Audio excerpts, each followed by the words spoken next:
Hello, everyone, and welcome into another episode of the Apples and Ginos Fantasy Hockey Podcast. This is week 15 of Trade Talks.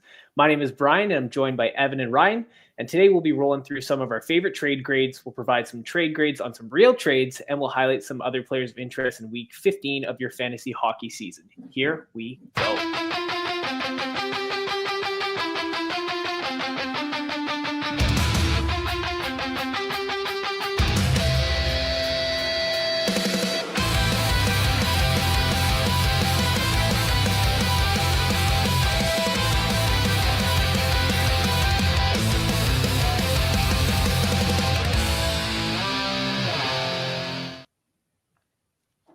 All right, welcome in everybody. Week 15 of Trade Talks. Look at that, guys. We made it.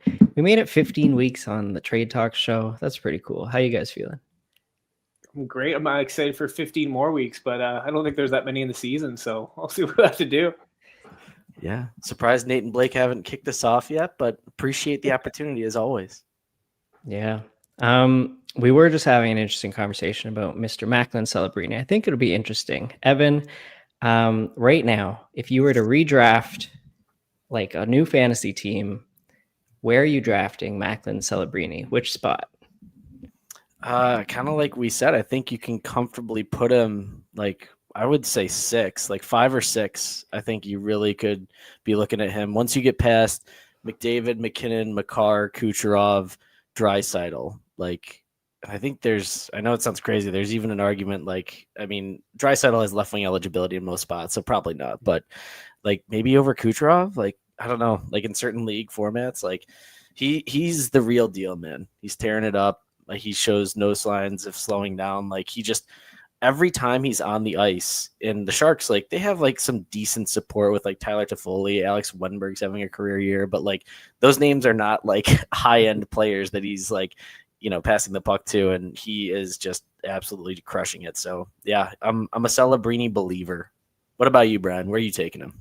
I don't know if I'm taking him that high. Like ahead of Kucherov. I'll probably take Celebrini probably towards the end of the first round. I feel more comfortable in, I think, just because other guys have proven it longer. Especially with your first round pick, I kind of want to have someone that I know is going to be a lock for a lot of points, and who knows what happens with Celebrini. He could get hurt. Sharks could go down the chute. Who knows? But I would pick him probably at the end of the first. Yeah, I agree. I think I'm a little more with Brian here. I'm still taking Kucherov, Draisaitl, Pastrnak over him. But he's definitely a first rounder now, which is pretty cool and exciting. Yeah.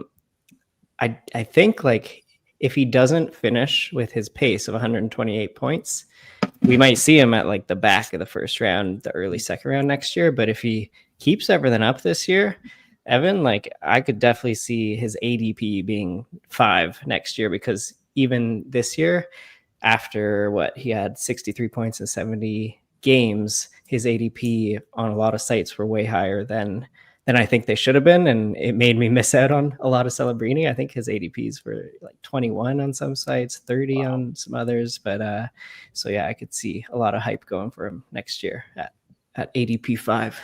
It's crazy. It makes me sick. A lot of spots I saw Rob Thomas drafted ahead of Celebrini. It just goes to show, like things happen, and you got to kind of adjust for the following year. But I think if you're getting Celebrini with like your 10th through 12th pick next year, like I feel like a lot of people, this year, you're taking like Brady Tkachuk, Mikko Rantanen, and you're kind of upset. Like you're like, man, why did I get the 10th through 12th spot? If I get Celebrini like at 10 next year, I'm just gonna be dancing around like it's gonna be great.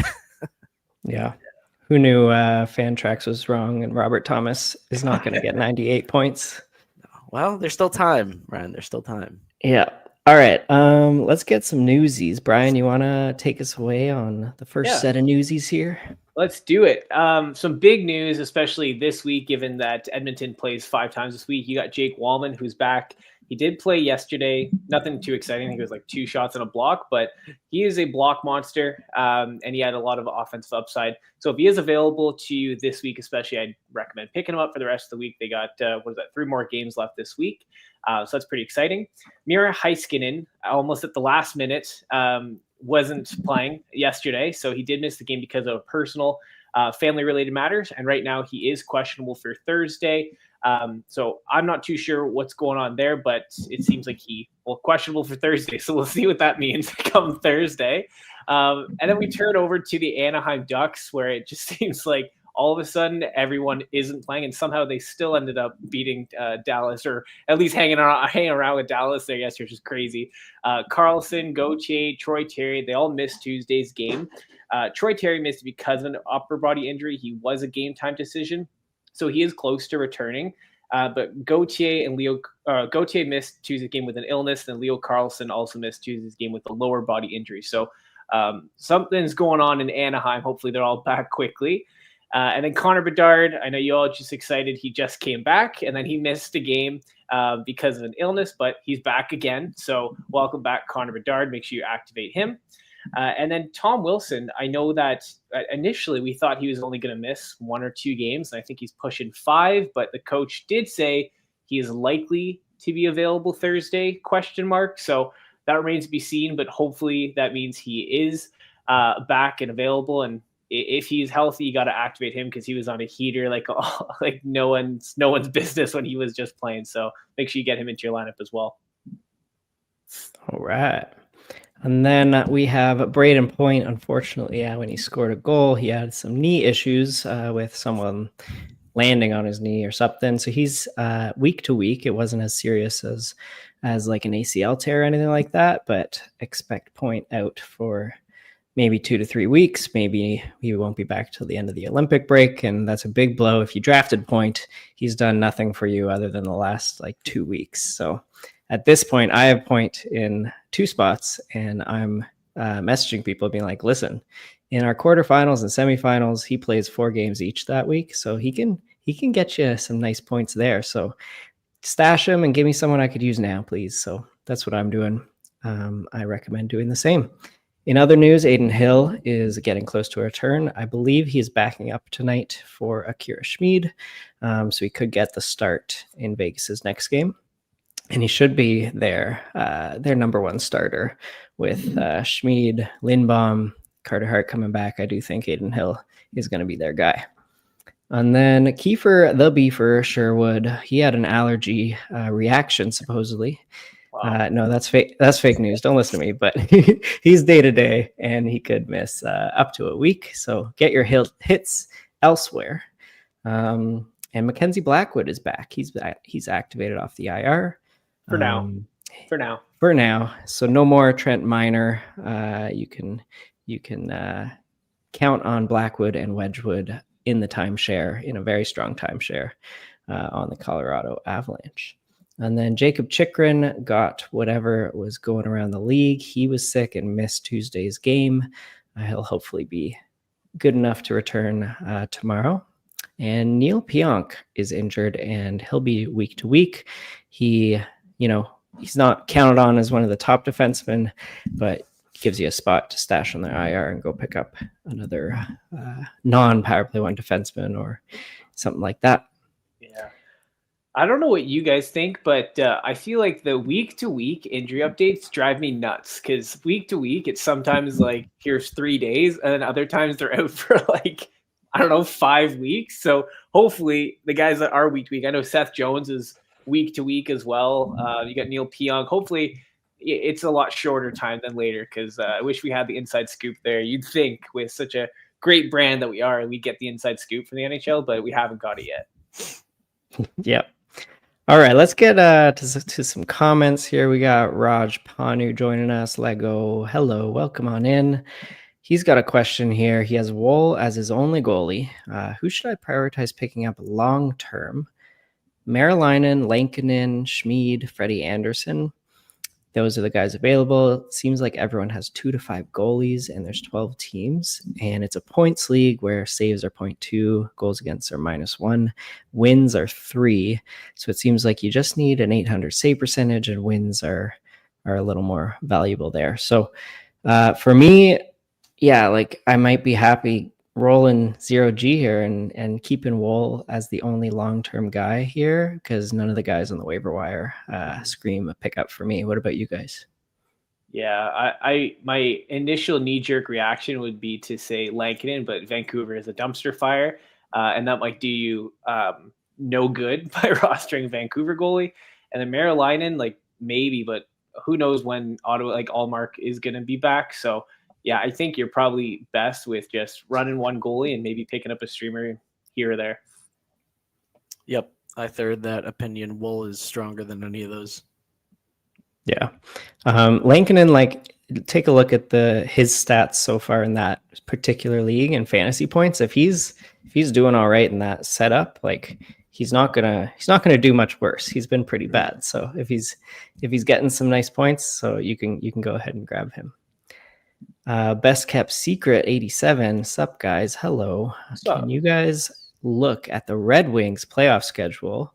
Week 21 to 23, which I got it up here. I believe it's March 16 to April 5, and not great. I mean, not the worst. 10 games, only 3 off nights. But it looks like in that quarterfinals, they play 3 games, and then they play 3 games again, and then they play 4 games. So they're not going to be elite for you in the quarters and the semis. But, I don't think you're dropping any elite guys. It's more the JVRs that might not make it into your fantasy playoffs. Evan, would you agree as a Red Wings representative here? I would. Yeah, they in like the quarterfinals, like you said, they play like Tuesday, Friday, Saturday, which I hate when schedules are like that, when they have like 2 days between games played. But I will say that their strength of schedule is pretty decent. Like they're not playing like the best opponents, but to your point, yeah, like the kind of like waiver level or like fringe guys, like you could, look at somebody else like outside of like Raymond, DeBrincat, Larkin, the strong guys. Yeah. Lucio, hello. Since trade deadline is upon us, not quite yet, but in a month and a half, what content will you handsome men be doing after the deadline? That's a great question. We have lots of ideas flowing. If you have any suggestions, leave a comment. Let us know what you want us to do, but lots of ideas flowing. Make sure you tune in. Thoughts from Champ8923. Thoughts on trading Bouchard, Batherson, and Gudas for Kucherov and Larkin. Goals are 3, assists are 2, shots are 0.5, hits and blocks are 0.5 each as well. Interesting. It looks like a heavier block weight and hit weight than normal, I believe. Mm-hmm. So Gudas might actually have some value, but yeah, I think I'm going the Kucherov side here. What about you guys? Yeah, anytime you're getting Kucherov, and then Larkin's been pretty good this year, I'd go with Kuch and Larkin. Yeah, smash, accept, and don't think twice about it. Yep. All right. Do you guys think New Jersey and the Rangers have more offense in the tank, both averaging less than 2.75 goals for per game? Yeah, I believe so. Brian, what about you? Yeah, definitely. I think New Jersey specifically, like their team pretty much stayed the same as it did last year, and they still were able to score some goals. This year, you've had guys that you typically can rely on getting points, like Bratt, and he hasn't done much, but I think that they'll turn around, they'll change out. Look at even Dougie Hamilton, who was horrific to start the year, and lately he's been putting up points since he was he didn't play one game, and I think he has a point in every game since he's been back. So yeah, I think the offense is coming, especially in New Jersey. Yeah, no, I completely agree with Brian here. Really more focused on New Jersey. I think they are starting to turn things around. I mean, got at least 2 goals in the game so far against the Kraken tonight. I think they're starting to get their legs up under them a little bit. The Rangers, I'm much more concerned about. Their funk has continued, and losing Shesterkin has seemed to completely zap this team because he was kind of keeping him in a lot of games. Now that Jonathan Quick at 80 years old is playing in there, it's looking a lot rougher. Yeah, I agree. I'm more excited about New Jersey, and just taking a look here Both of them have a way lower actual goals scored than expected goals for, and their scoring chances for per 60 at even strength is near the middle of the league, where the goals for are near the bottom of the league. So I would count on that to regress a little bit. And then the power plays, we're looking at where are you? Yeah, New York's 20th in power play goals for per game, and the Devils are 23rd. I do think that both can improve, and we might be seeing that with the Devils already. So I would be buying here. I'd also like to point out that quick live update: the Senators are up 5-0 on the Rangers, and we're not even halfway through the game. I don't know if there's a white flag that Mike Sullivan can wave. Like, is there surrender forfeit in professional hockey? Because I think they should just do it. Yeah. Just give up. We would all love to see that. So would the Rangers fans. All right, let's do one more comment here before we get into some trade targets. Random reviews, welcome in. Hey guys, wanted to get your thoughts on a trade I turned down. It's a points league similar to APL, but no power play points. His Caulfield, Sider, and Nurse for Makar, Huberdeau, and Michkov. Should he have taken it? Yeah, if this is a 12 team, it's really you're just getting Makar and you're giving up Caulfield, Sider, and Nurse. Ooh, what do you guys think? Yes, take it. Should have taken it. 1,000%.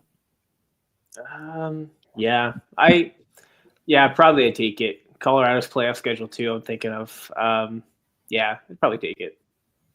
I do really like Sider, and Caulfield's good in his own right. Nurse, I mean, in APL settings is nothing to me.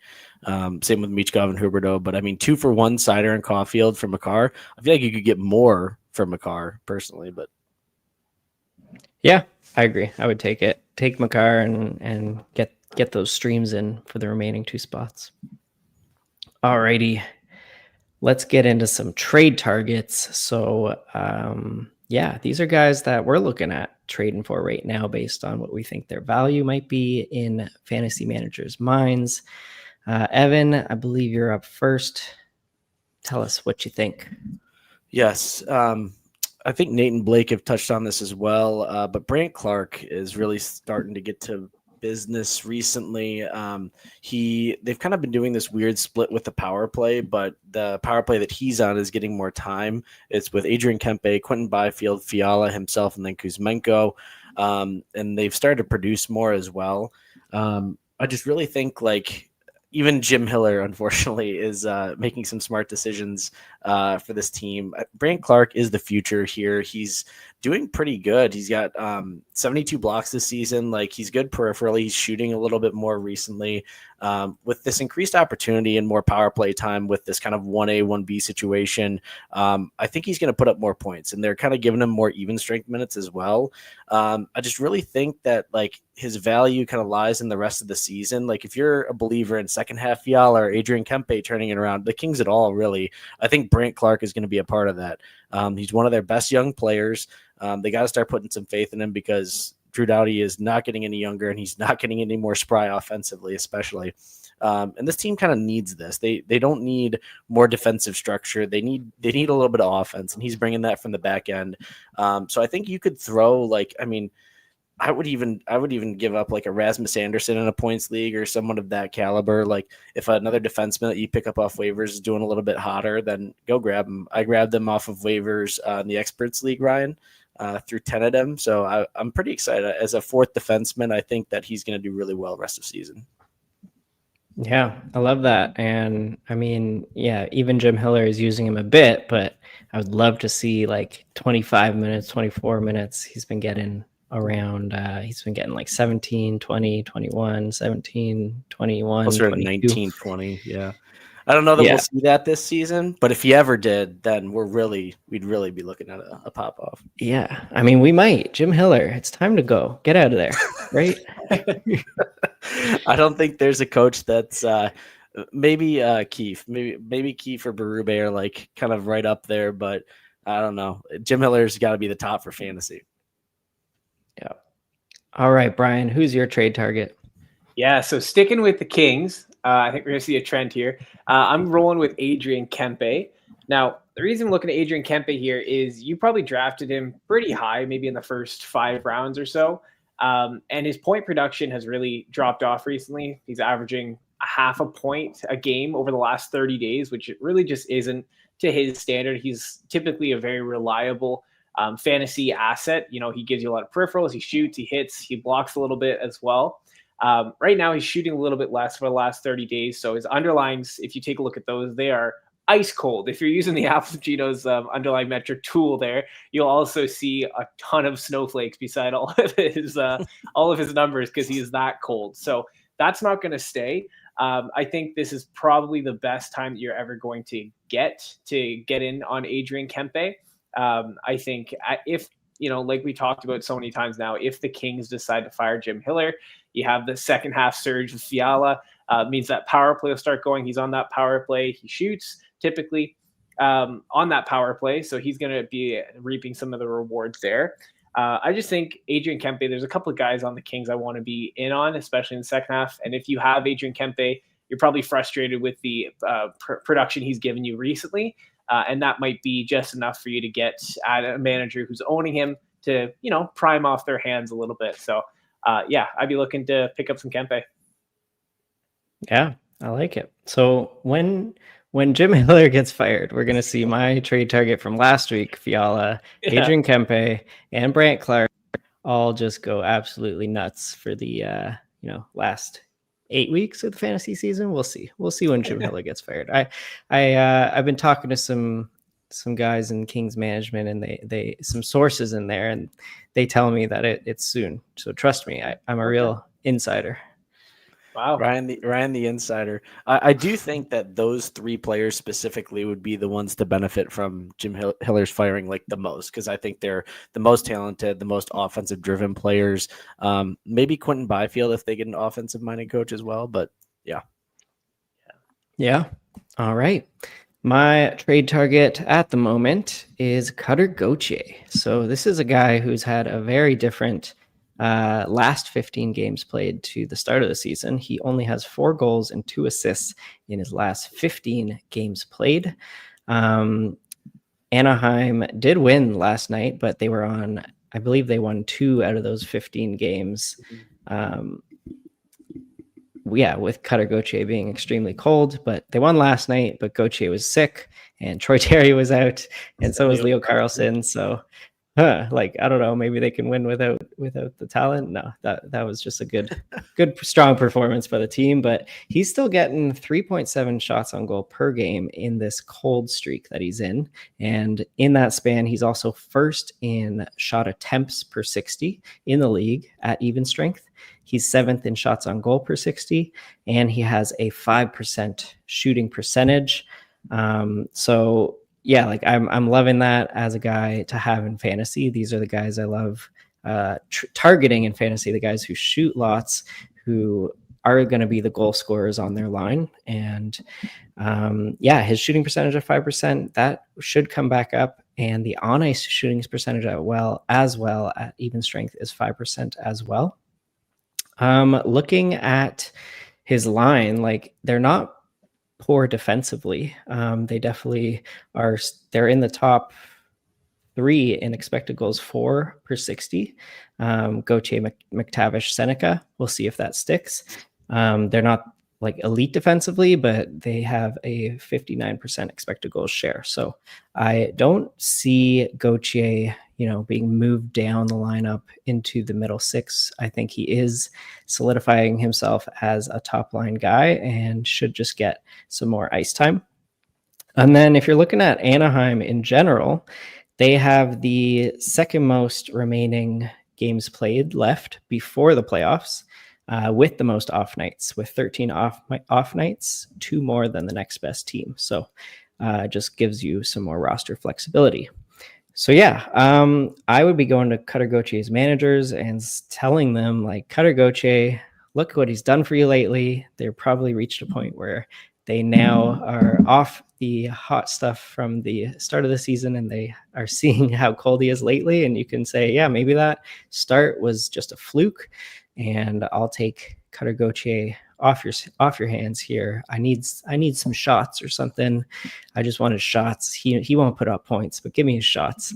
So I think he can still get a point per game pace. And I think Anaheim will turn it around to not be as hot as they were to start the season, but somewhere in the middle between the last 15 games and their start of the season. So guys, I would trade away. Like, honestly, I would trade Philip Forsberg for Carter Gauthier right now. We took Philip Forsberg to court. He was guilty, and I think I'd rather Carter Gauthier the rest of the season. Some other options, maybe Braden Point. You can maybe go to a guy in first, second, or third and say, hey, take Braden Point, this elite goal scorer who has shown to be turning it around lately, opposite to Carter Gauthier. And maybe you can use Braden Point as a piece to put on their IR and say that he'll crush it for fantasy playoffs. And then another option, I think Steven Stamkos and William Eklund could be a cool package to get Carter Gauthier. Do you guys think that would be like a fair offer? If you owned Carter Gauthier right now and I sent you Stamkos and Eklund, what do you guys think? I mean, I wouldn't do it, but that's because I know. That's because I listen to the Apples Ginos. No, I don't think I would do that. I know I like the way I'm looking at Stammer right now is he's been hot, but look what he did last year. He was horrible, and I feel like at any time, without looking into anything, I could just be like, well, Stammer can drop down into oblivion once again. Maybe Forsberg will rise to the occasion. I probably wouldn't do that. But Forsberg, it's really interesting. And who would have thought that if we had this conversation at the beginning of the season, you'd be looking to trade Cutter Gauthier for Forsberg or Braden Point like that? That's crazy to me. Yeah. All right. So that's my trade target. And before we get into some trade grades, we can get into some more comments. So we have Zachary Lelivre. I hope I pronounced your name right. Thoughts on trading Stützle and Rob Thomas to receive Nylander and Zetterlund in a head-to-head Cats league?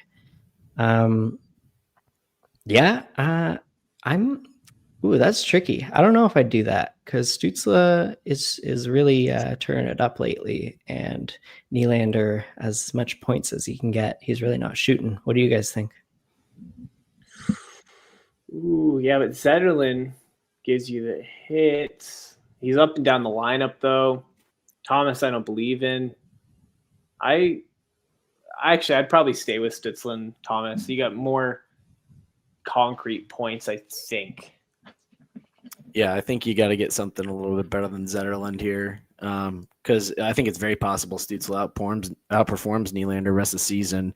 Big question mark is Rob Thomas, but I don't know that I would. Yeah, I think hold pat. We got Raj Panu dropping Riley for him. He's probably referencing some defenseman that we were talking about. Brent Clark, maybe? Yeah. There you go. Riley for Brent Clark? Yeah, maybe. We might be done with Morgan Riley. Oh, yeah. All right. Would you trade away Keller for Jack Hughes? Yes. New Jersey playoff schedule. If you get better. Jack, Yeah. I think we're all doing that and making sure that Jack Hughes doesn't poke himself with anything sharp. Handheld foods, as he said. The second part here, would you consider Nuke a buy low? Yes, I still think so. Yeah. He had a hot stretch. Is he still considered low? Because now he did go pointless, I think, in at least 3 or 4, maybe less, and then he is off the top power play. So I think you could probably still, despite our trade target, go and still get him. Yeah, he's actually pointless in those last 6 games after a huge hot stretch of like the 10 games before that. So he might be a buy low, and if he gets on the top power play, even though Colorado crushes at even strength more than their power play, that would pay off a lot for you. Their power play has kind of done better, I want to say, even during his pointless streak, right? Over the past several games, like maybe not like crazy good, but I'll tell you one person who's getting to work on that power play is Brock Nelson. So they're not moving him off. That's for sure. Another question here. Best kept secret. Wondering about the playoff schedule, weeks 21 to 23. About Utah and Vegas as well. Utah plays less games than Detroit with 9 and only 2 off nights. They do have a pretty good quarterfinals with 4 games played and 2 off nights there. But then after the quarterfinals, it's just 3 off nights in the semis, and then just 3 on nights, 3 busy nights in the semis, and then 2 busy nights only in your fantasy finals. So that is not great for Utah. And then Vegas, similar to Detroit, plays 10 games as well, but just 1 off night. Not great. When healthy, from Breadman 7777, Ovi or Point? And then Leonard or Landeskog? I'm gonna go Braden Point instead of Ovi, and I'm gonna go Landeskog instead of Leonard. What about you guys? Yep, agree. I think I'd go Ovi over Point. I don't know. I don't think I'm as big as Point this year, and Ovi still keeps scoring. I don't know. I go Point, but I'd also go Landeskog. All right. I think, yeah. All right. Point almost had his knee blown up, and he still scored a power play goal, Brian. That's true. As an animal. But Ovi's 104, and he's still scoring. That's true. I traded for Ovi too in a league, and I did it more so because I still think, like, even though he has the goal record, like, I still think he gets like a fair amount of empty net chances the rest of the way. Like his teammates are still feeding him for the, I want to see him get to 900, 1,000 goals, who doesn't, So yeah. And like Evan, I saw that trade again. You only gave up the 5th rounder, not the 4th rounder, right? Yes. Which in our league is considered like a 2nd rounder after the 3 keepers, and I think that's fair value. I thought you gave up a 4th, and initially I was like, I wouldn't do that. That's my 1st round pick, but I would give up the 5th. It's a nice job there. I talked him out of the 4th. I was trying to talk him into a 6th, but he wouldn't do that, so I had to move up the return of a 12th to the 9. So, kind of, splitting hairs, but. All right, let's get into some trade grades. These are trades submitted by everyone in the Discord. If you listen to this podcast, get in the Discord and let us know any trades that you made, and we will provide some trade grades. So let's get into the first one here. We have a points league where goals are 4.5, assists are 3.5, shorties are 2, so no power play points, just shorties. Shots are 0.5, hits are 0.25, and blocks are 0.5. We're giving away Pasternak, Andrew Kopp, and Svechnikov, and we're getting Scheifele, Hagel, and Kiefer Sherwood. And this one's submitted by Sens Sickos. No Sens in this trade, so it's unbiased. All right, Ryan's ruling here. I'm giving this one a D+. I would not be doing this trade. Pasternak, as much as he hasn't been, top 5 fantasy asset, he's still in the top 10, and he is improving, and he's still shooting tons. So I think that Pasternak is the best guy in the trade here, and we're just not getting enough. Svechnikov, I think here's how I see it. We have Pasternak as the best guy, and then we have Scheifele and Hagel as pretty good pieces coming back, and then we have Svechnikov. And then Sherwood and Kopp might be a little irrelevant here. So, in my opinion, I don't want to give away the best player in Pasternak. Evan. Yeah, I give this a C, so I would not do this trade. Similar rationale to you. I do think that like Scheifele and Hagel are closer in value. So like if it was Scheifele and Hagel for just pasta, you'd say yes, I would do that. But I think Svech is doing well enough, and he's stapled to Aho, and he's actually performing, especially of late. So I don't think you can just ignore that and say he's going to fall off or kind of rob Brendamorum. But so yeah, I wouldn't do the trade, although I think it's a little bit closer than what you graded, but I still would not do it for the reasons you said. Mm-hmm. All right. Brian, you got any booms? I got no booms this time. No booms for Brian. I do like this trade a little bit more than you guys, but I'm still not doing it. And very simply, I think you can get a lot more for Pasternak. And if I'm going to move away from Pasta, I want to be receiving a little bit more. And then Evan, to your point, throwing in Svetch in there too, like it hurts the deal, I think, for me. So just getting Sherwood. It's like Sherwood for Svetch and then Shifley and Hagel for Pasta. I don't think that's enough for me, so I wouldn't be making that. All right. Trade number 2 submitted by Darush. And first off, before we get into the trade, he also wants to know if this should be vetoed for favoring the Crosby side. I just wanted to bring up vetoes again.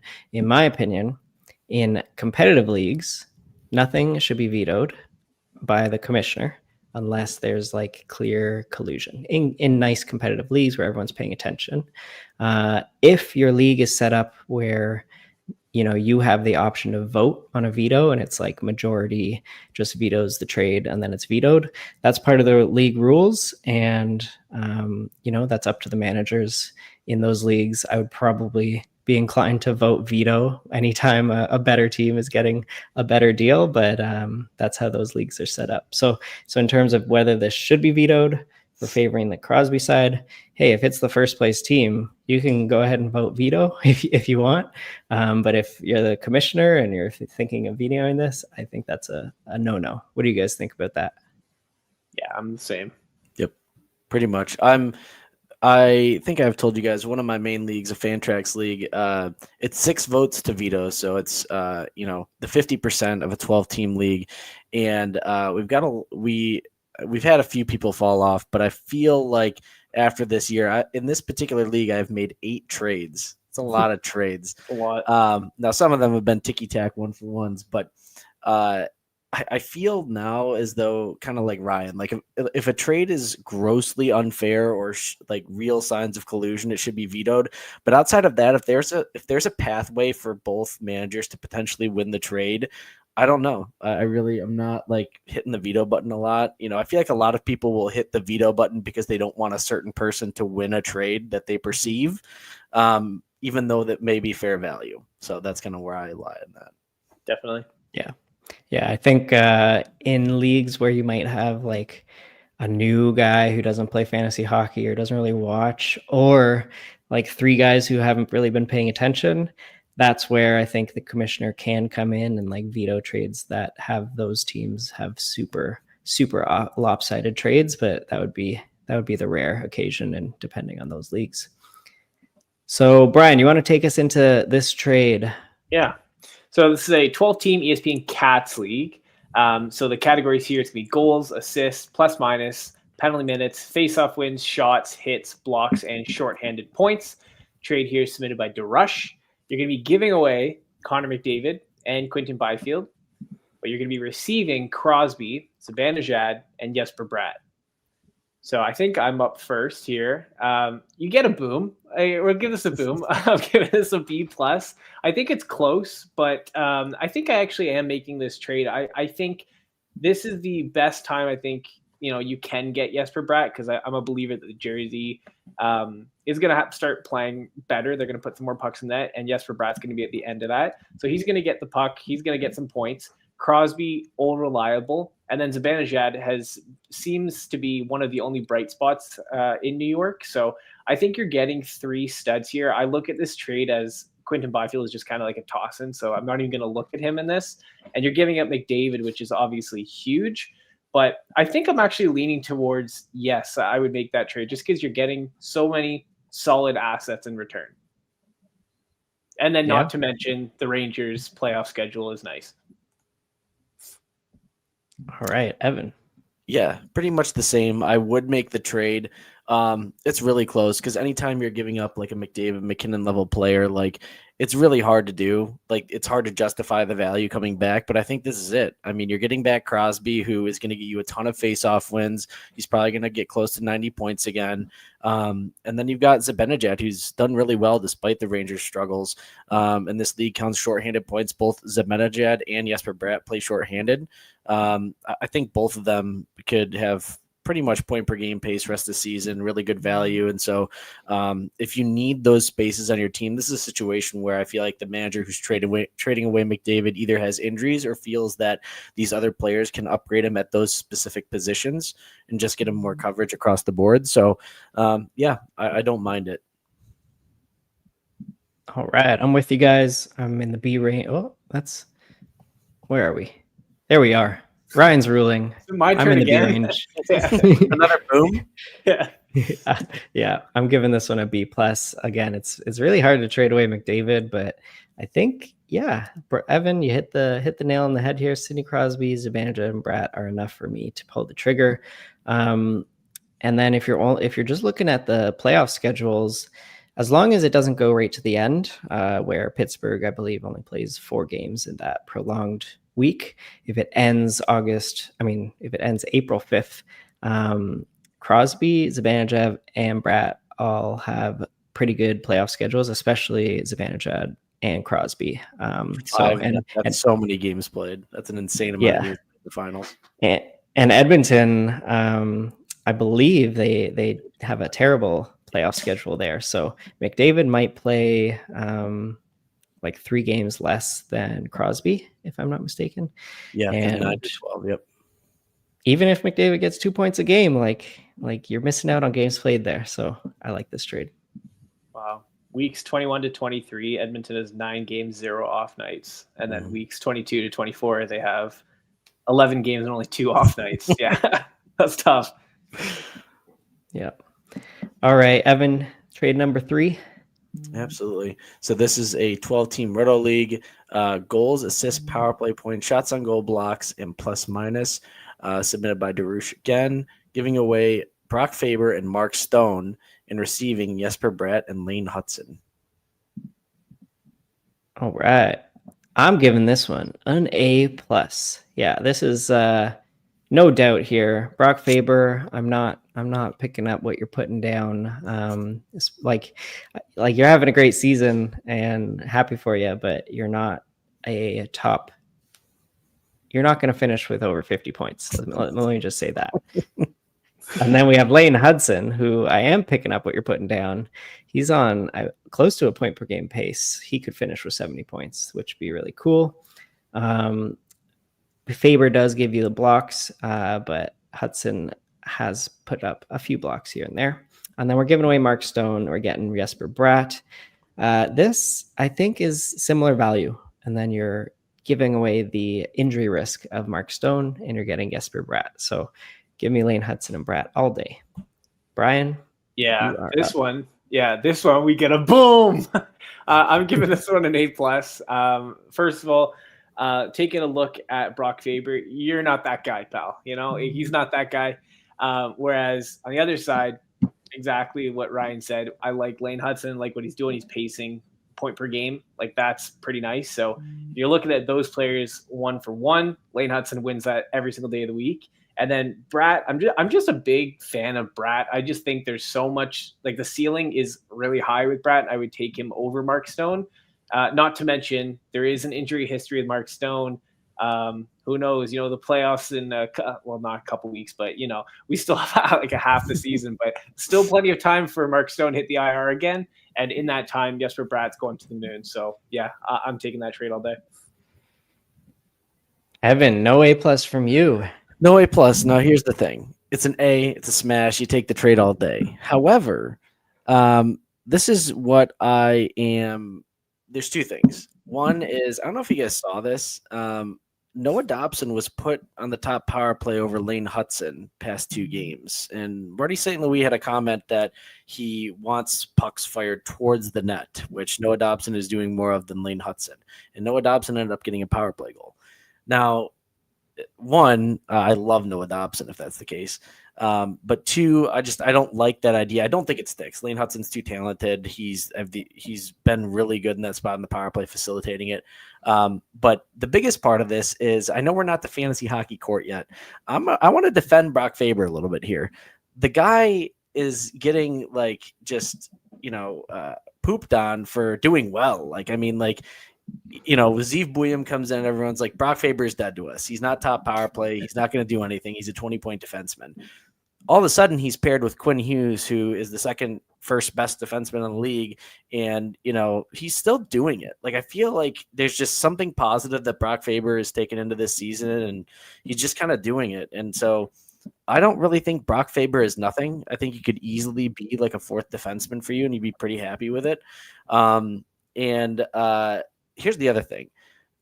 Another segue. Where are we drafting Mark Stone next year? Because I don't want to say like this injury stuff, like the injury stuff, like fine, you throw him on your IR, whatever. If he comes back and he's pacing for 110 points, he gets a point per game. Like, why not? Like, are we taking him in like, the 8th round, 7th round, maybe? Like, I mean, why not? I've somebody got him in a few of my leagues in like, the 15th, 18th round. Like, no one wants him. Yeah, I mean, he won't go there next season. I mean, if he plays he'll finish, if he plays the rest of the games, he'll finish with like 60 games played. He played 66 the year before, 56 the year before, 43, 37, 55, 65. So he's right in that range of games played if he plays the rest of the year. And I mean, then you just have to look and say, okay, well, is this 120 point pace real when he's shooting 23%? He only has 2.3 shots per game, which is pretty much what he does. Again, we'll see if he finishes the year. If he does finish the year, that's like 50-ish straight games played, and that is a sign to me of like, okay, maybe I can ignore the injury narrative and that's take a healthy the value of Mark Stone in anybody's book. Yeah. So next year, when we're all in a league together, when I take Celebrini in the first and Mark Stone in the second, you guys are gonna be laughing at me. We might. We might, yeah. Just like we were laughing at Rantanen over Philip Forsberg. There we go. But I think, I should go back. This trade is a smash, except great. I love it. I just had to defend Mark Stone and Brock Faber there a little bit. Yeah. All right. Trade number 5 here. Number 4. We have a points league, and this is surrounding some goalies submitted by Agonize. A goalie start is 1, wins are 3, goals against are minus 1.5, with saves being 0.3, and then a shutout is 4. So again, 800 save percentage would be 0 in the saves and goals against. So it doesn't really punish bad starts and really rewards wins. And we are giving away Joseph Woll and Svechnikov, and we're receiving Connor Hellebuck. So we're buying low here on Connor Hellebuck. We're giving away Woll and Svechnikov. For me, I'm giving this one a B. I am going to do this. We are 0G, but you can't pass up Connor Hellebuck for this value, because Hellebuck will get probably close to the most starts on his team compared to any other starter the rest of the season. And that's really what's going to be valuable here. I think that if Connor Hellebuck is giving you 3 to 4 starts per week, even if all those are losses, if he gets a 905 save percentage, he's given you plenty of positive points in this setup. So I'm taking Connor Hellebuck here. Joseph Woll, I think, will be in a timeshare with either Hildeby or Stolarz or all 3 of them. We'll see. And Svech, as much as I'm enjoying Svechnikov this season, I'm taking Connor Hellebuck here for the value. Evan. Yeah, I'm giving this an A. It's one of those things where I do like Svechnikov, but I would have to say, like, if he's willing to trade him away, I have to believe he has, like, wings that he's comfortable with, comparatively to Svech. I think, like, Hellebuck, like, the Winnipeg Jets have had the worst season of any team, I think, so far, especially based on last year's standards. I don't think they're as bad as what they're playing right now. I really don't. I think they are better, especially defensively. And I think Connor Hellebuck is better individually, too. And like you said, he's nailed in for the starts. He's going to be good rest of the way, I think. And I also think there's something to be said for, I've said it before, and I don't have, like, real statistics to back this up, but teams that aren't going to be in the playoffs like the Winnipeg Jets and don't have a lot to play for near the end of the season tend to do better. And I think they're not just going to give up. They're not going to roll over. I think the Jets are like, you got Scheifele, Kyle Connor. That's a proud group. They're going to score goals. They're going to do better. So I think getting Hellebuck as like, a top 5 goalie rest of the season is worth giving up Svetch. And I don't really value Wool that much at all. Interesting. I'm going in a different direction. I want to see the stats. I want to see the stats on non-playoff teams in our fantasy playoffs. I'll accrue this data and bring it next time. Yes, or anyone listening, if you have some free time, let us know. Last 3 years, Ottawa Senators, Buffalo, Montreal. Go look at their last those players for fantasy. Yeah, and probably San Jose and Chicago. To be honest, it's a long list. One thing we should also mention is this guy also has Matthew Tkachuk coming back, so that's why he kind of threw in Svechnikov into the mix to acquire Hellebuck. Like, I gave this a C. I'm not doing this trade, and the reason being, I think last year Winnipeg overachieved a lot, and that was because of Hellebuck mostly. And now that they're at the bottom, like they suck this year. And that is with Hellebuck playing. So if he's not on his game, then they don't have a chance, I think, in most games. And I really like the way Joseph Woll is playing right now. I think when Stolarz comes back, I don't think it's going to be a 50-50 split. I think they're going to, let Stolarz play a couple games, but he's very injury prone, it seems like. So I think, if anything, it's going to be like a 60-40. It could even be a 70-30 for Joseph Woll. And then you're getting rid of Svechnikov. I get it because you're going on the name brand of picking up Hellebuck, but for me personally, I wouldn't do that trade and get rid of Svechnikov, who's on that top line with Aho.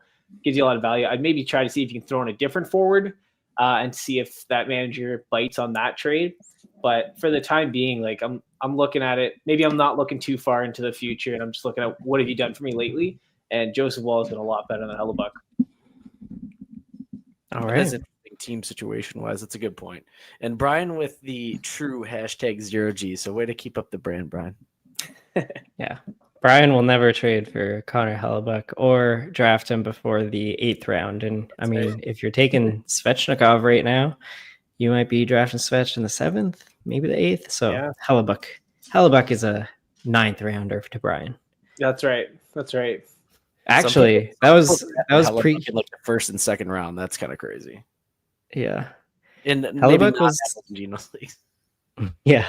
Hellebuck was a 9th rounder to Brian in the preseason, but now he's a 16th rounder. I'm not even considering him. He's waiver wire. I wouldn't even pick him up for a spot start. All right, let's get some more comments here. Nightbane, boys, keep up the great work. Bonjour. Kreider just got dropped. I know he looks bad in the last 10 games, but his week 23 schedule looks great. I think there will be a bounce back when Carlson and Terry are back. That's really cool of you to look at probably the fantasy finals for you for Chris Kreider. I think if he's on the waiver wire, like he might be there in the finals. So I wouldn't go to pick him up right now for the fantasy finals. What about you guys? I'm the same. Yeah, I'm not a huge Kreider believer.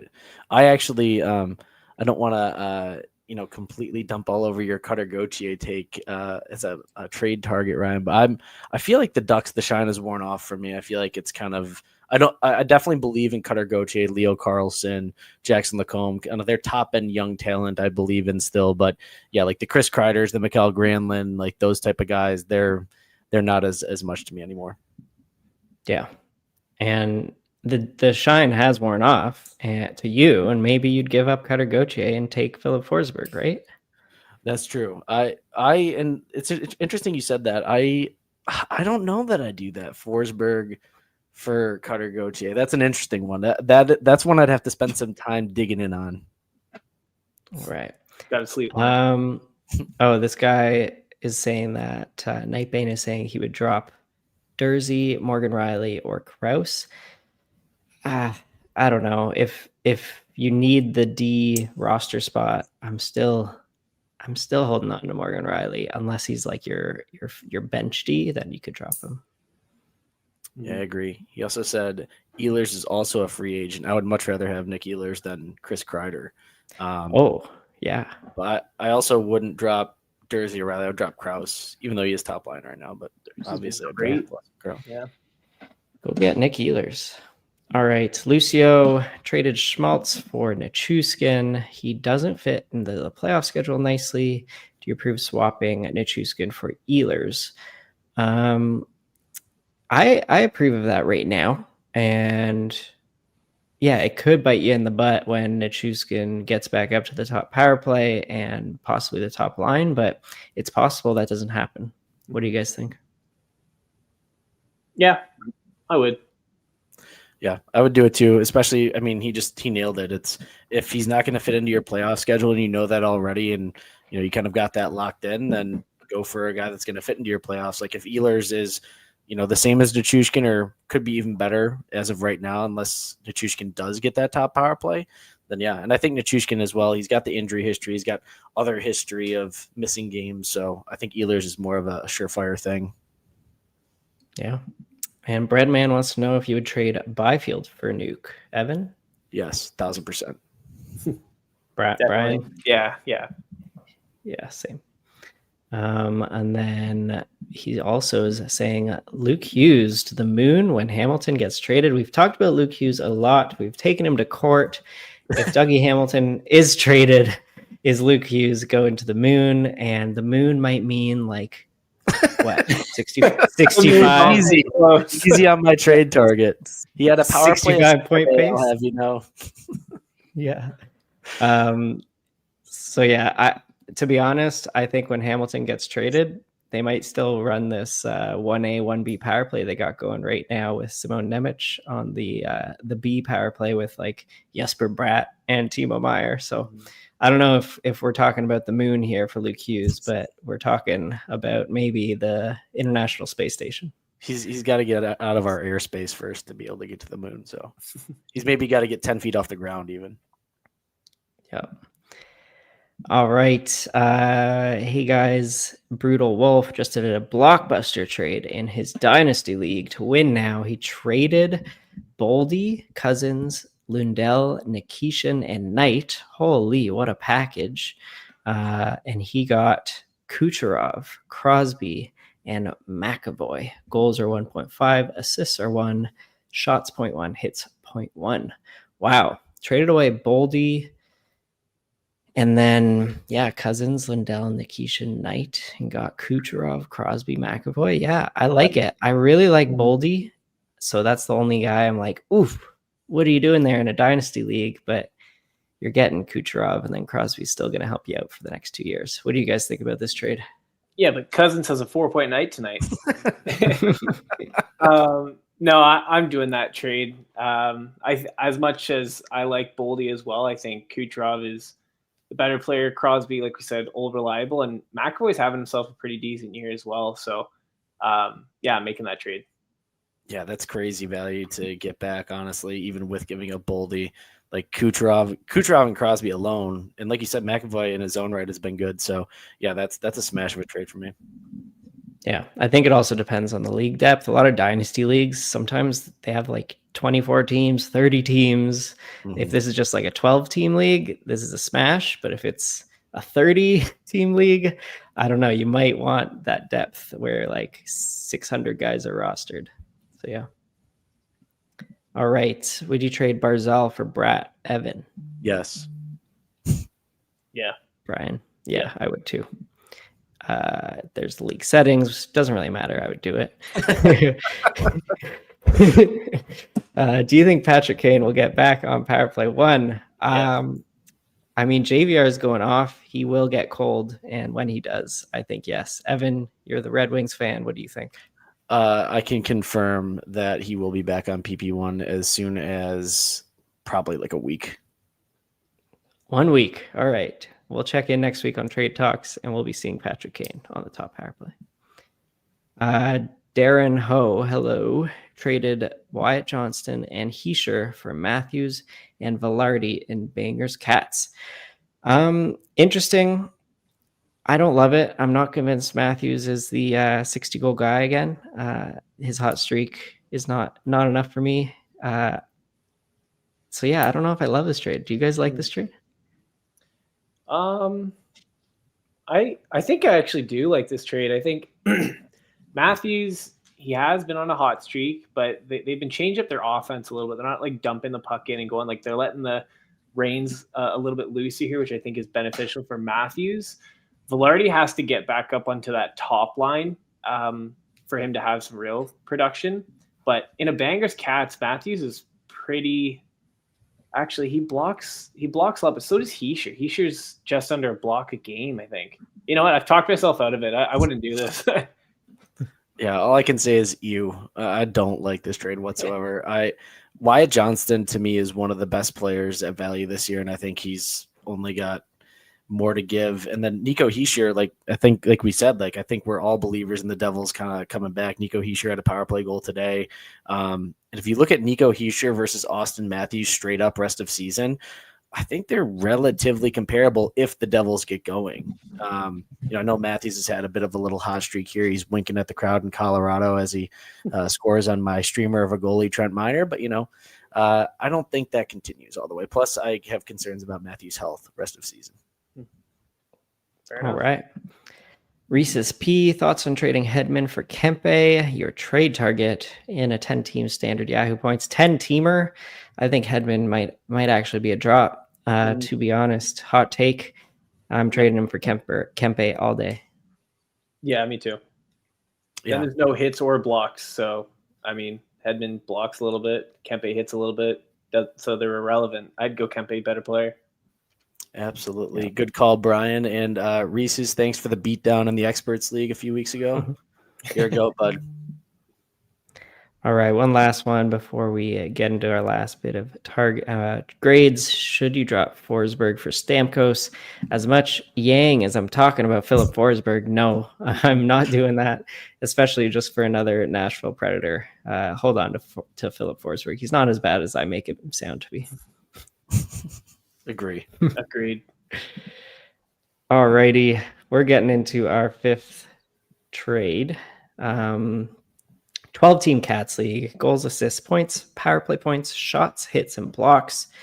Submitted by Anonymous. I don't know if that's a username Anonymous or if they wanted to be anonymous. Who knows? But we're giving away Tom Wilson, and Morgan Riley, and Zibanejad, and we're receiving Mackenzie Weegar, Willie Nylander, and Alex DeBrincat. Brian. Yeah. I'm giving this a boom. I'm giving this a B. I think it's a pretty fair trade, to be honest, all things considering. In a Cats League, obviously, Weegar has that shots, hit, blocks, that you really value. You're really buying on the Nylander upside here, and DeBrincat's hot streak. Is it going to continue? It could. He's been really good this year. You're giving away Tom Wilson, who's having a career year, which I think we can all assume he'll regress a little bit here. Morgan Riley, I'm happy to get rid of him. And then Zibanejad, like I said, is the only hot spot on the Rangers. And if they go colder than they already have, he's going to suffer. So, yeah, I'd be making that trade. But I think it's a pretty fair trade, to be honest. Just a B. What are we doing? Oh, no. This is a bad edit here because I gave this an A. My mistake here on the slide. Ignore, if you're on the YouTube, it's not a B. It's an A. This trade is an A. We're getting Willie Nylander and Alex DeBrincat, plus Mackenzie Weegar, who can help with the hits and blocks and shots. And we're only giving away Zibanejad, Tom Wilson, and Morgan Riley. Yeah, that's an A for me. Tom Wilson is not going to finish as a point per game player. He was hot last season, and a lot of people were calling for some regression. And he went the other way and shot even more efficient. But I think regression will come and the wheels may fall off for him. But this package is just too sweet. Nylander, DeBrincat, and Weegar. Evan. I think you copied the grades from the next trade. So yeah, I got this one here. Edit on YouTube. It is not a B-. I'm giving this trade an A-. So I agree with your take, Ryan, that this package of Nylander and DeBrincat, you're getting just massive amount of points there with goals, assists, power play points compared to Zibby and Wilson. I think Wilson's going to fall off a little bit. Wilson is really good in Cats leagues for the shots, hits, blocks, but you're getting that back with Uyghur. And I've kind of made it known I really don't value Morgan Riley for much of anything. So yeah, I definitely love this trade. All right. Trade number 6. Evan, you want to take us through trade number 6? Yeah, we got a 12-team Cats league. Goals, assists, power play points, shorthanded points, shots on goal, hits, blocks, submitted by Jason Kent, 24. We're giving away Rasmus Dahlin and Austin Matthews, and receiving Cale Makar and Elias Pettersson. All right. Big trade. Evan, what do you think about it? Yeah, I gave it a B-. I like the trade. Or is this, I'm wondering here, did we get this? Oh, You got an A-. I gave it an We A-. may have gotten this wrong. Oh, I clicked the wrong arrow here. Yeah. So Evan, All right. I was gonna say I thought I was higher on this. I give this an A-. I really like getting Cale Makar here. Dahlin is good, but Makar is the best. Mm-hmm. And I think again, this just goes on your perception of Austin Matthews. I really don't think that this hot streak that he's on is going to continue. I think he's going to have some injury problems the rest of the season. I think the Leafs are going to still kind of just middle down the road. And I just think Makar is really good. And then in the Cats League, Pettersson can still help you out. He's still the number 1 guy in Vancouver, even though they are a dumpster fire. He's still getting like a point per game, close to it. So he scored a goal, their only goal on like 10 shots the other day against the Senators. So, but he still gets really good blocks. I think he's shooting a little bit more too. So I think, Pettersson, compared to Matthews, obviously you'd rather have Matthews, but the difference between Makar and Dahlin is so large that I would take that. all right. And I gave this one a B.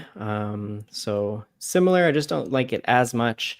I think we are probably selling low on Austin Matthews here. We are getting Makar, and Makar being the number 1 defenseman in fantasy hockey, possibly a top 3 fantasy asset. This is something that you might be necessary to get him. But I just, Dahlin, we're going to talk about him. He's nothing special compared to Makar, but he's still top 10 fantasy defenseman. And Austin Matthews, as much as I am disappointed in Austin Matthews, it's a good trade. I would do it. But I think it's an overpay for Cale Makar. And Brian. Interesting. I'm giving this a B-.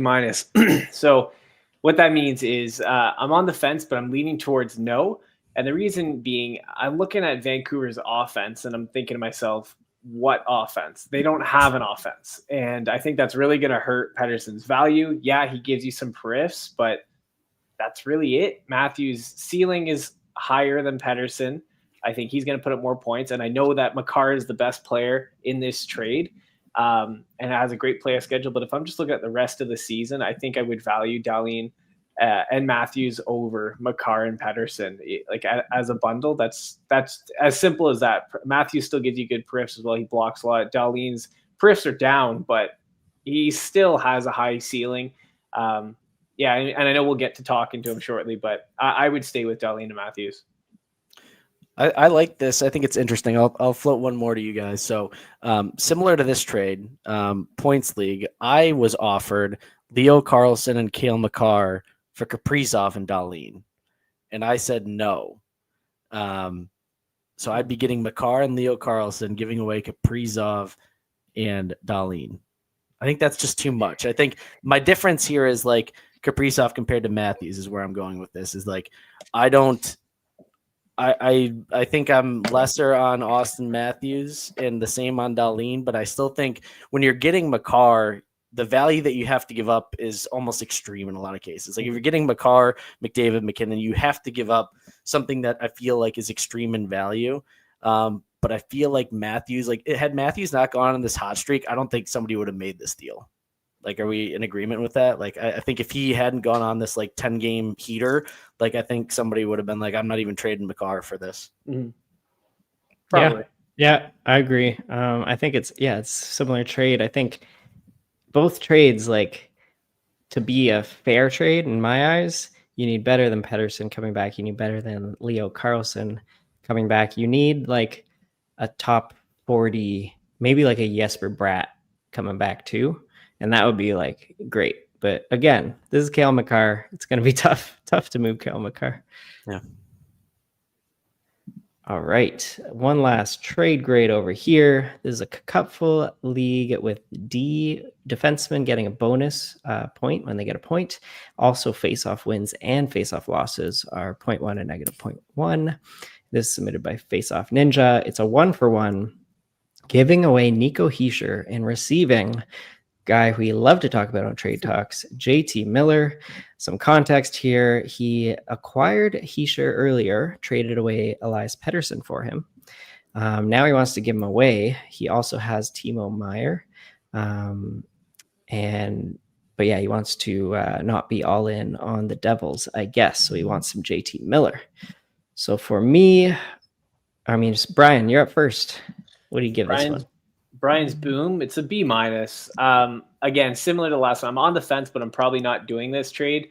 I know we're all been on like big and high on the New York Rangers, but I'm just not the same when it comes to JT Miller. And I think we've already talked about the Devils. I think their offense is going to pick it up. Hischier's been pretty decent recently, and we do know that he goes through these really hot then really cold stretches.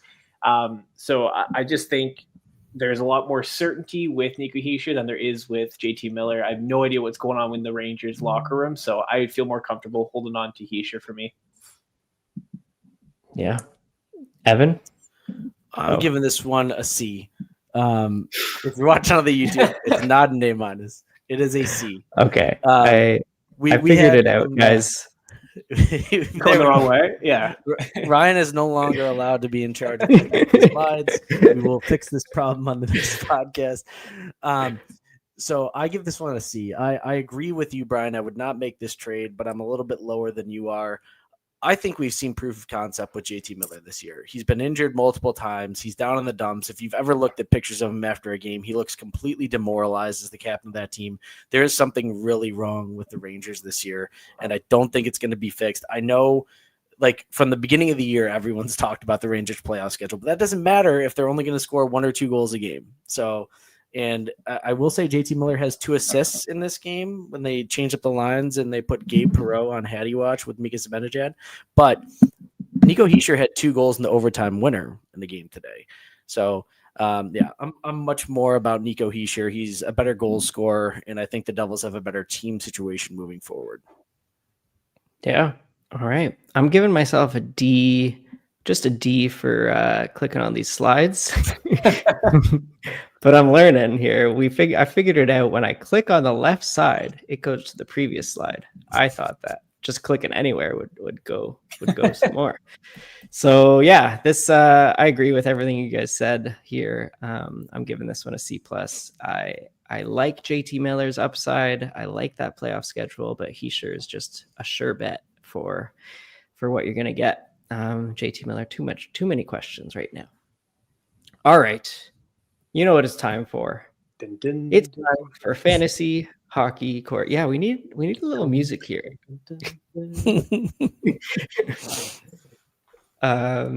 Great.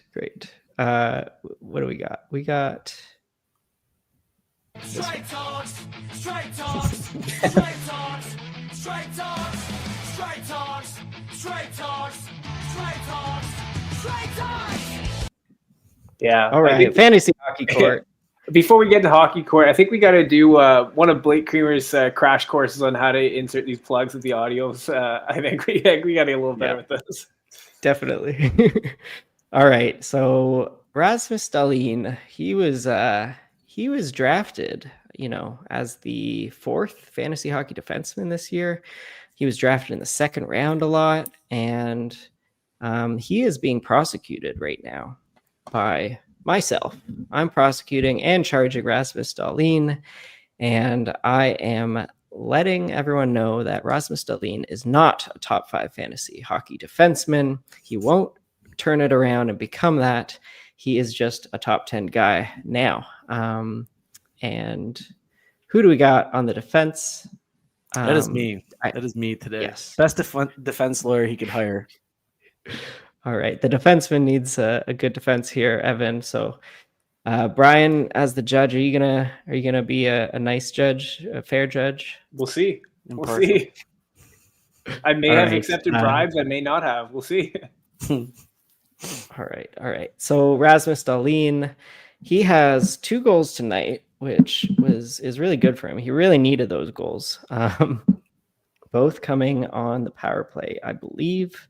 Yes, great job, Rasmus Dahlin. So now he's on a 64-point pace with those goals tonight, and he's on a pace of 216 shots on goal, 62 hits, and 108 blocks. And that's where I want to point your attention. 62 hits. So last season he got around a pace of 110. But the season prior, he had 195 hits. And the blocks, the 2 seasons ago, 155. Last season, he had a pace similar to hits, around 110. So his peripherals really dropped off a cliff last year. But they have really jumped out of an airplane this year to be non-existent. He is not hitting anymore. He's on pace for 62 hits, which is it's just someone I ignore in hits, especially from a defenseman. And the blocks, it's not the two blocks a game that he was known for 2 seasons ago. So in my mind, Rasmus Dahlin, if you're looking at Rasmus Dahlin right now, you're looking at him for offense. He's no longer the peripheral god that put him in the top 3, top 4 conversation of fantasy hockey defensemen. Now all he is a guy who's on a 65-point pace. As Buffalo's number 1 defenseman, and maybe he turns things around and gets there to a 70-point pace.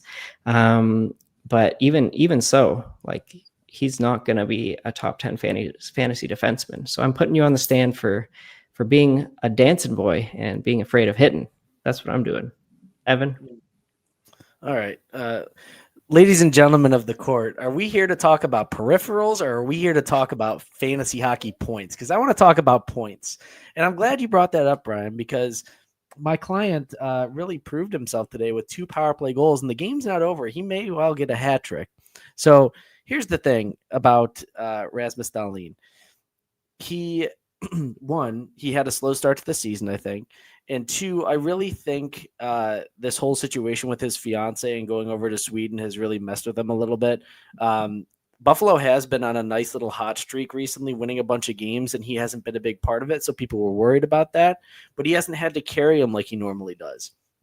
To your point about the peripherals, he doesn't need to be hitting everything and blocking everything in sight because they have acquired some more defensemen. You got Samuelson out there. He's paired with doing that. You've got Owen Power and Bowen Byram stepping up on the second pairing now. So, in prior seasons, he was pretty much one of the only defensemen there that was able to do those things. But I would very much like him I would much rather him on the ice and not injured by taking all these unnecessary hits and get me some more hat tricks than get, a few more hits for some measly peripheral points. I'd also like to point out that his shooting percentage is the lowest it's been in the past 6 seasons. He's at a 5.5 shooting percentage. In the prior 4 seasons, 8.5, 8.5, 7.4, 7.6. The 64-point pace that he's on is certainly not what we drafted him for, but I think things get better from here. I think that Rasmus Dahlin is an elite level talent, one of the most elite defensemen, and he's still very young. If you look at his season-long stats, shots per 60, 7th amongst all defensemen. Individual Corsi for per 60, 15th. I think that actually can get better. On ice, expected goals per 60, ranked 3rd amongst all defensemen. I think Rasmus Dahlin is still elite, and I think that you're going to see it moving forward. It's been unfortunate that his points have come in bunches and not as consistent as you'd like to see them being logging all those minutes and getting top power play there. But the talent's undeniable. You watch it. He is firing a lot of shots on net. There was a game against the Ottawa Senators several weeks ago where he literally took it end to end and deked through 2 guys and scored. And that's the Rasmus Dahlin that I want you guys to believe in the rest of the season for your fantasy hockey defenseman. All right. I hear you.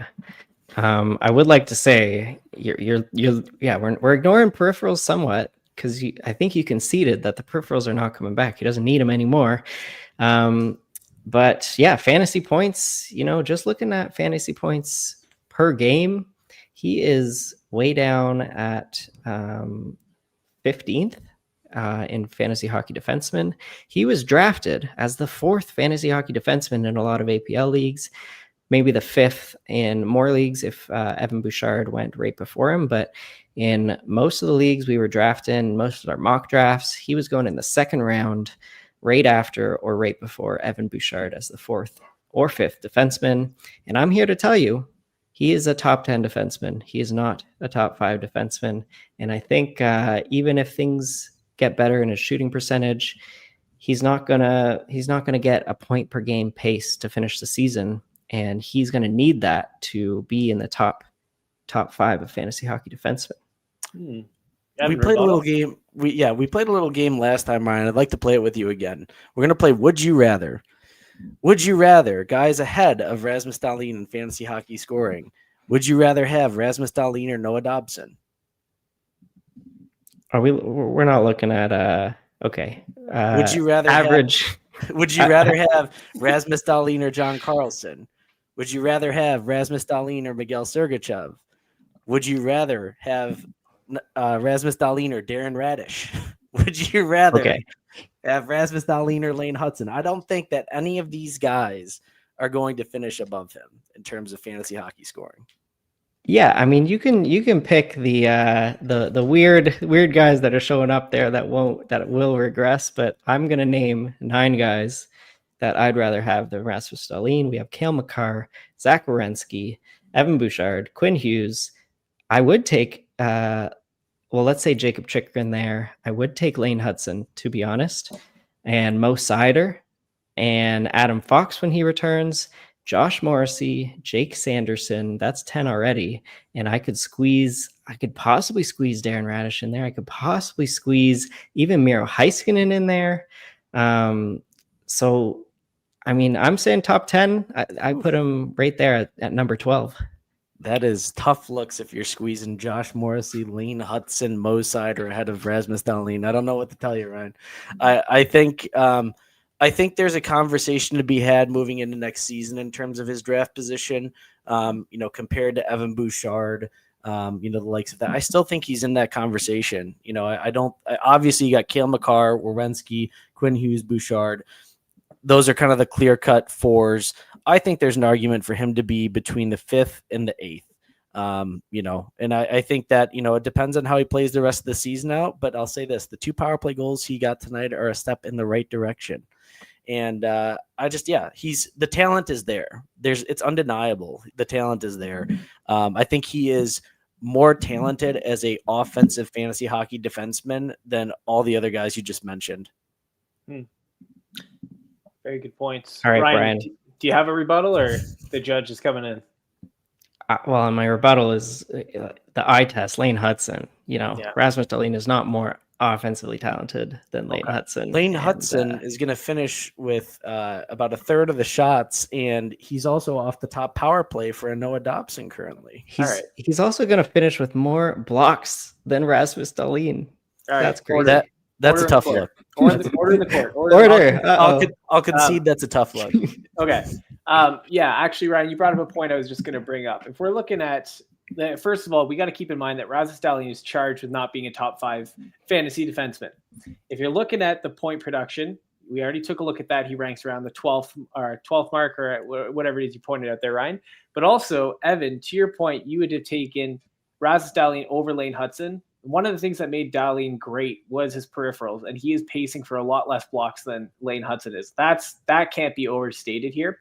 The other thing we're keeping in mind is I'm looking at the points pace and the point per game pace of these defensemen, and I have to scroll an awfully long down this list here. So, yes, I think Rasmus Dahlin is a stud. I think he's a great defenseman to have, but is he a top 5 defenseman? This year, he is not. So I will be charging him with a guilty verdict. If the police could come escort him back to his cell, that's going to be our verdict here today. I would probably put him in the top 10. Yes. Top 5. No.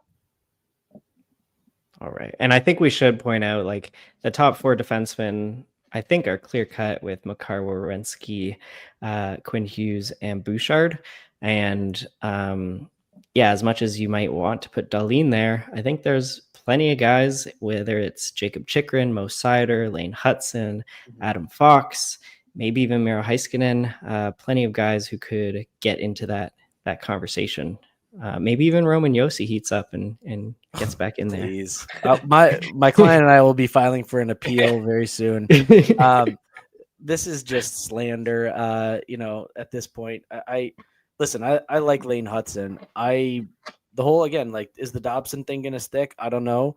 His points are nice. His blocks are nice. He doesn't shoot. And then again, Chikrin. I like Chikrin. Is he gonna finish with like 30 plus goals? Like, I doubt it. And then you look at some of these other guys like Morrissey, Sanderson. Like, I still think they're a tier below Darlene. Like, maybe you're saying, well, his peripherals fell off, and we get that, and maybe next year we can kind of reassess. But I think if you look at individual talent, rest of season, I think it's just hard to deny that he is the most talented of the group offensively, and whether or not he gets it done will be up to him. All right, it's balls in your court, Rasmus. It is. Yeah. All right. Make sure, if you enjoyed this episode, please drop us a like, write some comments, unlimited comments. There's not enough. Like just write anything you want. Well, not anything you want. Make it relevant, but comment on this, review, and subscribe to the podcast, and get into the Discord, because that's where all of the good fantasy hockey trade talks come from, and that's where you can submit your trades that we can grade. So yeah, that's all we got for this episode. Hopefully it brought you some value and helped you get a little bit better at fantasy hockey today. Many thanks to Matt Creamer for supplying the music for the podcast. Thanks for listening. Now go crush your fantasy leagues.